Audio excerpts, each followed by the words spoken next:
everyone, it's Robin, Artist Island Crafts. Welcome to my studio. This is my WiP It Wednesday video where I show you the crafty goodness that I worked on this week. Thank you for watching my video on adding a pocket into a zipper pouch. This was a viewer requested video. I had to try it a few different times, and then plus the pouch I needed to make for the tutorial. So I have 4 of them. The fun butterflies, the mustaches, and on this side, I was able to cut the fabric so the little mustaches went right across the top.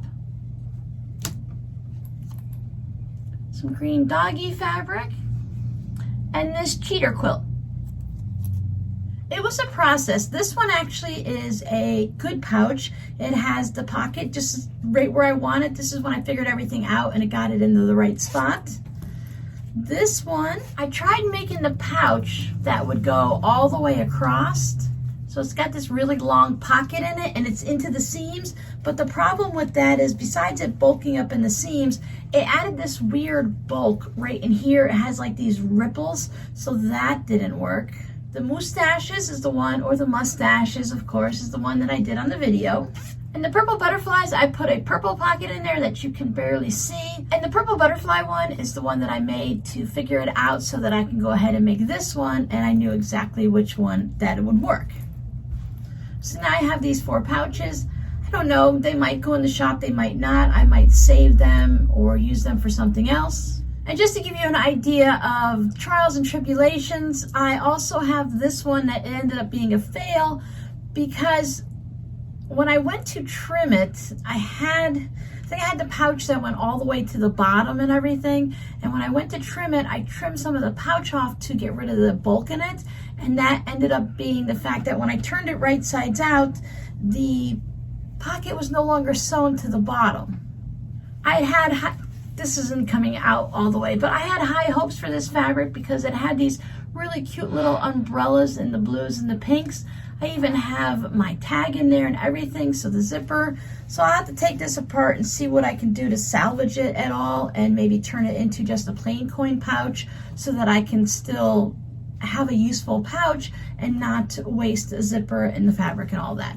This is just part of what happens when you're trying to test out a pattern and figure it out. I thought I had it, that's why I went with the good fabric, and I was wrong. I just wanted to avoid having to sew the little add-on pocket there. I was just trying to come up with a way that it would be into the seams and make it easier so that you wouldn't have to figure it all out and make sure everything was even and level. I'm sure there's a way, just not the way I did it. This week's mini quilt with my patrons is the Candygram. This is a pattern from Heidi from Fabric Mutt. She has a blog. I went with all batiks except for this border right there. It just needed a lighter border, and I don't have a batik that would really allow the Candygram to stand out. So this is the Smarty Candies, the little sweet, soury, chewy, they almost look like chewable aspirin or something, that they come in a little cellophane wrap that's wrapped up like that. So that was really cute. I love that blue fabric for the binding. It's one of those projects you really don't want to spend a lot of time on. You just want to have it as a break in between other projects, or maybe you just want to have it done quickly. So this one will probably end up in the shop also, but I have a feeling that I'll be making more of these in the future. I received some fun mail recently, and in that package was this nice plastic sturdy basket, and it had some zippers and buttons and other little small things that it was easier to put in a basket and ship it than to just let it float around in a box. And the reason I'm showing you is because I'm using this for my fabric postcards. You've seen the yellow one I made previously, and then I was also playing with some previously sewn together polka dot Walmart fabric and just turning it into all pretty much identical fabric postcards. I made these on my Juki, but when I go to sew them, I want to do the outer stitching that holds it all down, that little decorative stitching around the outside. I do that on my little Brother machine. So instead of saying, oh, I finished one postcard, pull out the Brother, because I have it set over there on the table with a cover on it, well, with a t-shirt covering it, until we make new covers. Then it's just sitting over there, so I'd have to bring it over, set it all up, and do one postcard. Oh wait, next week, 3 days later, Robin decides to make some more. So this way I'll just collect them. I don't need them this very moment, so I'll collect them in this basket. They'll be there for me. So when I have maybe an hour in the afternoon at the end of the day, and I don't want to start a new project, or I want to do something to warm up in the morning, because sometimes you just need to do a little warm-up project before you get into something serious, I can just go ahead and stitch around these and they'll be done. And until then, they'll sit over there on the little table and I won't forget about them. They're in plain sight. Another viewer requested video is for a quilted drawstring pouch. So I started working on those. I am using 2.5-inch squares. This will be Friday's tutorial, so if anyone would like to prepare ahead of time, I am using, as I mentioned, 2.5-inch squares. I cut them from charm squares. So I used 50 of the 2.5-inch squares, which is an odd number, but it basically means you need 13 charm squares and you'll have one little 2.5-inch square left over for this size bag. Of course, you can change it up and make it any size you'd like. There is this guy. Again, I had to make several of them just to make sure I had the size that I wanted, I had the gusset I wanted, and I had the little casing for the drawstring that I wanted. Because the size of your casing is very important depending on what you put in it. I'm using twill tape for mine. So this one is a little bit bigger and the size on my casing is different, as you can see there. This is some really cute fabric. I had to make an example with just straight up fabric, so there's no quilting on this one, but it's still a drawstring pouch, of course. So it's nice to see what things will look like if you don't make a patchwork. And I think this is the size that I'm going forward with. I think this one is really cute. It's got a nice size casing. If you're not familiar with drawstring bags, it does take a little bit of use to get everything to soften up so that opening and closing it is really smooth and easy. There's a difference between it's difficult because you have the wrong size of your drawstring cord with the wrong side of your casing versus it's just brand new and it needs to soften up a little bit because fabric is stiff. The more I'm doing it now, the easier it's getting to open already. So if you ever purchase a drawstring bag, either from me or someone else, or even from the store, it's nice to realize sometimes that you have to use it a little bit for it to become easy to use. And there you go. This is ready to go. It's nice and easy to use. I don't like to use a drawstring over and over again before I send it off to a customer. I want them to have it nice and crisp and looking at its best. So these are very, very cute. I love this fabric. I brought over my leftover charm squares so that I could let you know what fabrics they are.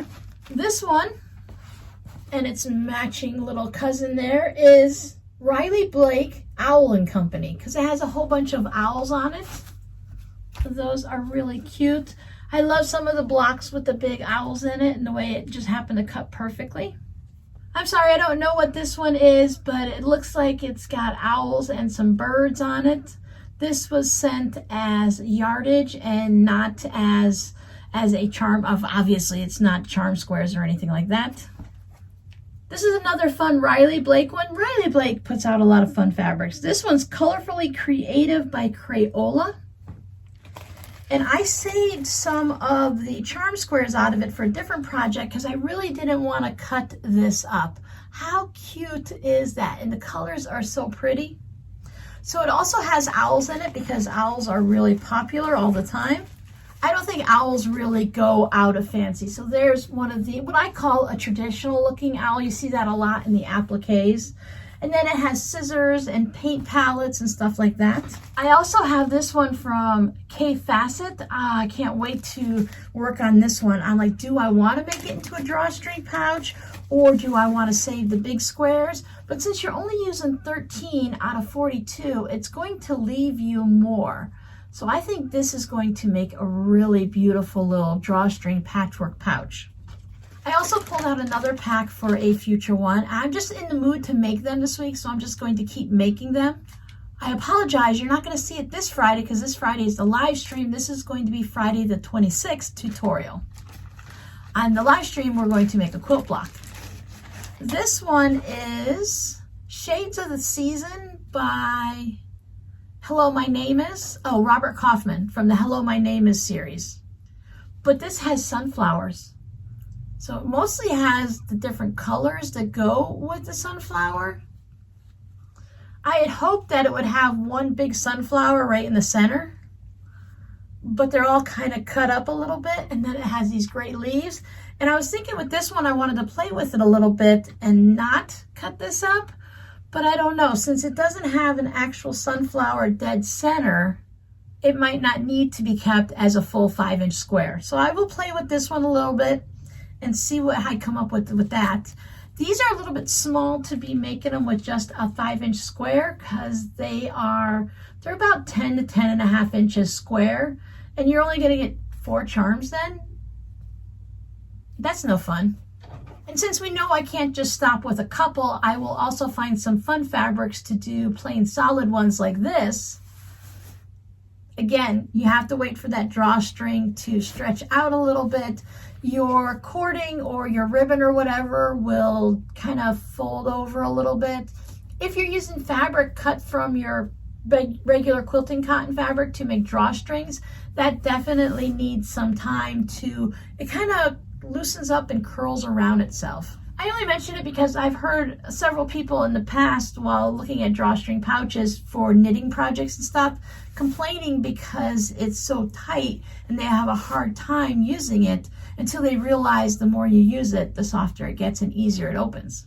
I have a nice pile of projects I finished this week. I also worked on filling up my needs to be quilted bucket.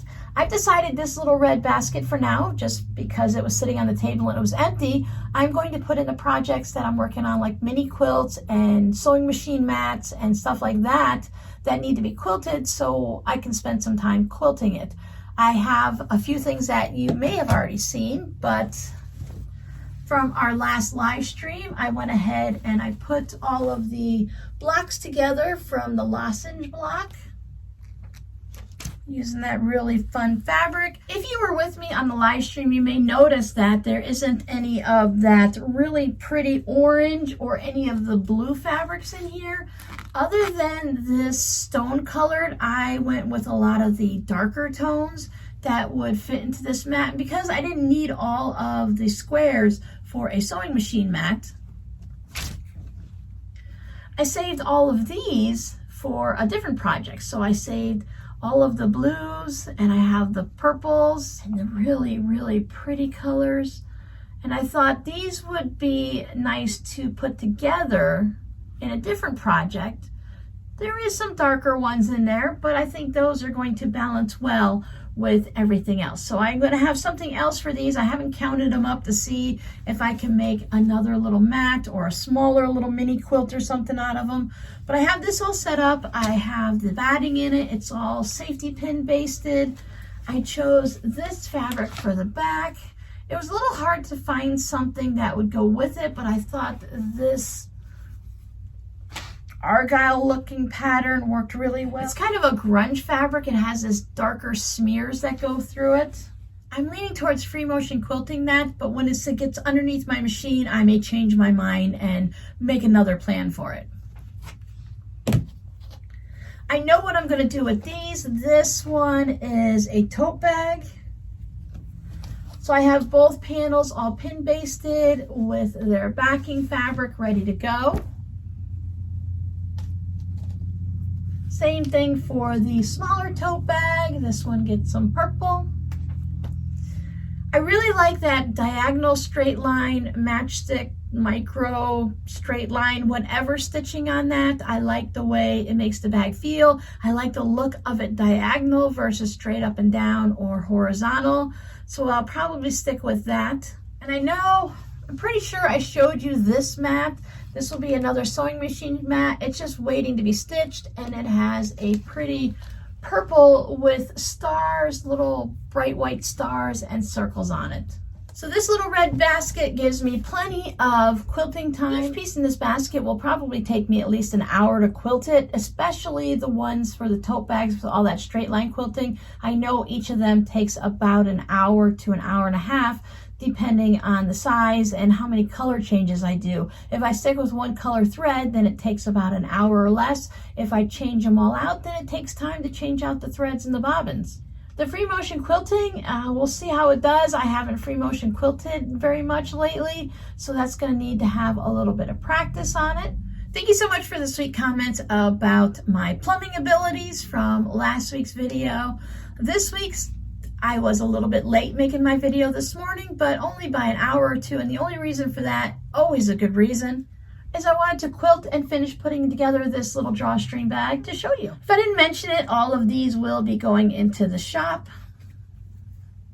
Simple lining, there's no pockets or anything in it. I didn't even do the little trick where the lining is sewn down because they're so short. I have that question periodically, do I sew down the lining in all of my projects? No, because to do it on smaller projects like this, it's really fiddly to sew it and then to turn it right side out. It's easier on a larger tote bag than on something that only measures 8 or 9 inches tall. I think I sidetracked myself and I forgot what I was even going to say to you. How about a scrappy word for today? Let's use squirrel. It's a very common word for everyone to use when you get sidetracked and you get talking about one thing and you see something and you're like, squirrel.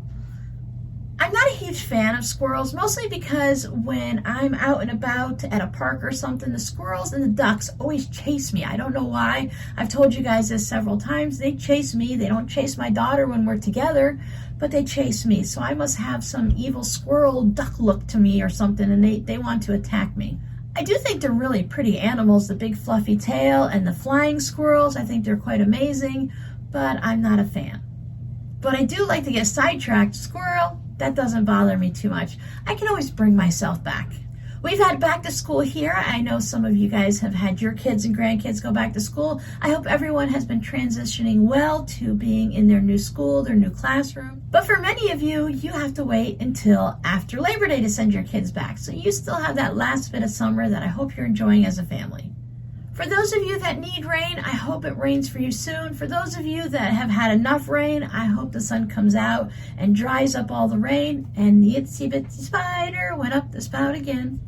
I used to love that little riddly song when I was a kid.